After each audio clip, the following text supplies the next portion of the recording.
Welcome back to this module on exploiting DLP using SIMD instructions. In this lesson I will discuss different possibilities for implementing the SIMD register file, discuss the SIMD data types and present some basic SIMD instructions. The first question we need to ask is, what will we use as register file for the SIMD instructions? There are several options, right? Either we can share it with the integer register file, and the advantages of this approach that we do not have to replicate bitwise instructions that we also need for multimedia instructions. And furthermore, we don't have to change the operating system because the state of the processor has not become larger. The same register that need to be saved on a context switch still need to be context switch. It also has a number of disadvantages. In the 90s, all architectures were 32-bit, meaning the length of a register was 32-bit, and furthermore, the number of parallel operations was limited. Also, there's competition with other integer operations. Another option is to reuse the floating point register file, shown here in the third column. That means we share the multimedia register file with the floating point register file. Again, that means we don't need to change the operating system. It also has the advantage that floating point registers are typically 64-bit in length, so we have longer factors already. And furthermore, it's very uncommon that floating point and SIMD instructions are used in the same application. Some disadvantages are that we need to replicate some instructions. For example, the bitwise instructions that we could reuse from the integer data path, and it's only 64-bit. The third option is to use a separate register file that could be longer, or each register could be longer than 64-bit. Problem, issue, disadvantage is we need to replicate some of the integer instructions, and we require to change the operating systems. But this is the way current multimedia extension go, and therefore these problems have somewhat been solved. Then a few words about the register file and the data types. Unless I say so otherwise, from now on I will assume I have a separate register file consisting of 128-bit register.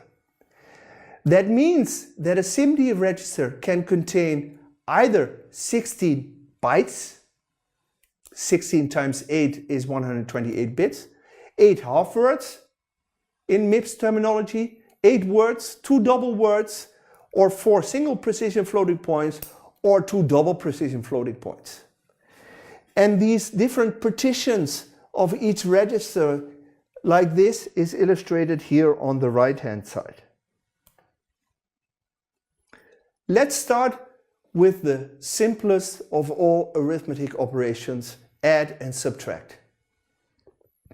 I assume, or nearly all multimedia extensions have an instruction called packed or parallel add. And depending on the assembler, this instruction, the SIMD instruction, has the suffix B, H, W, or D, indicating whether we perform a parallel addition of 16 bytes, half words, words, or double words. And of course, we also have a parallel subtract with the same suffix possibilities to perform in parallel up to 16 parallel subtractions. Here's an example where we do a parallel addition of words. A word is under the assumption, our assumption is that a word is 32 bits. So we can do 4 of them in a parallel. So a single register is considered as 4 words. And all of these words, corresponding words in different registers, are added together and placed in a third register as shown in this example. Is this difficult to implement? Not really, right? If we use a ripple carry adder, you should all know that a carry look-ahead adder is used in modern processors, but it's just an example. We can easily prevent that the carry out bit from, for example, this full adder is passed to the next full adder by adding an extra pass bit. When this bit is 0, the outcome of this OR gate will always be 0, so this bit will not pass on to the next half adder. So basically we implement subword parallel addition by blocking the carry from one subword to the next.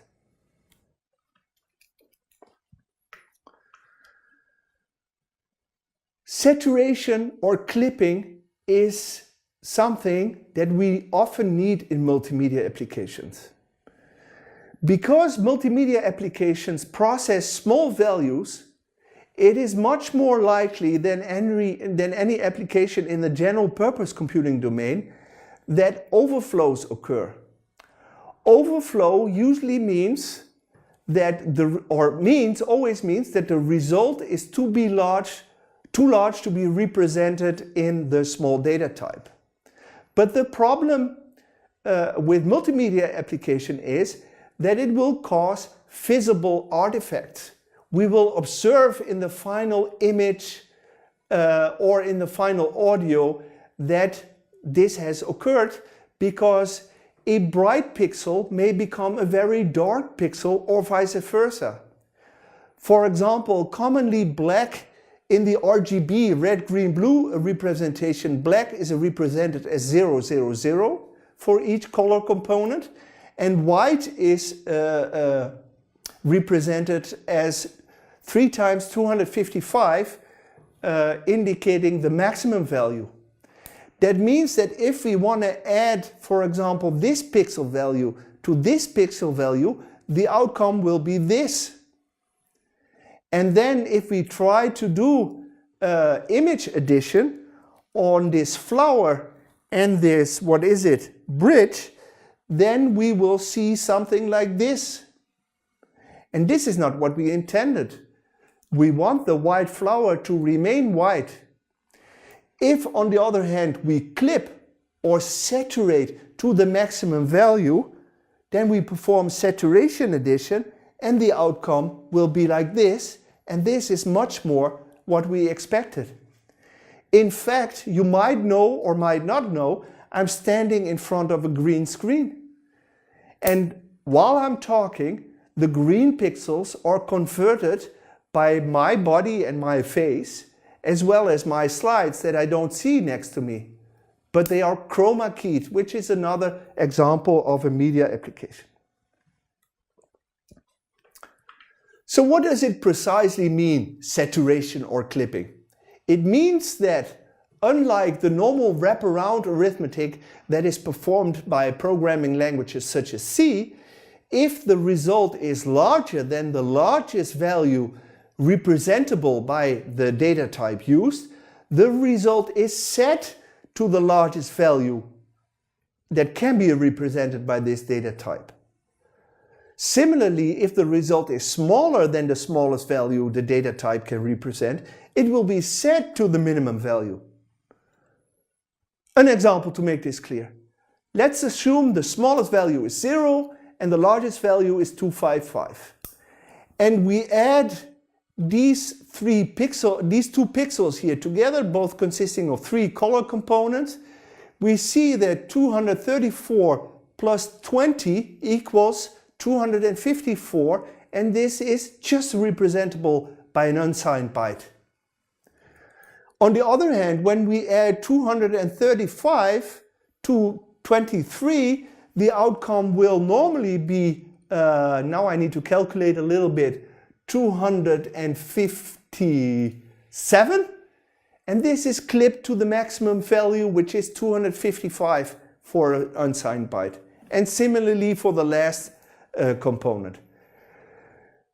To deal with this, almost all SIMD extensions, SIMD extensions, I use SIMD and SIMD interchangeably, support instructions with saturation, special variations of the instructions that support saturation. For example, if we consider again the parallel add, if it has no suffix, then it will correspond to the S in C is normal modulo wraparound arithmetic. If it has the suffix .ss, it means that sign saturation is performed.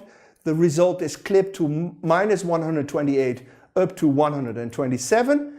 And if the suffix is .us, it means that unsigned saturation is performed, meaning the result is clipped to 0 up to 255. This completes this lesson. Thanks for watching. In the next lesson, I will discuss different ways of supporting multiplication operations in SIMD instruction sets. Hope to see you back.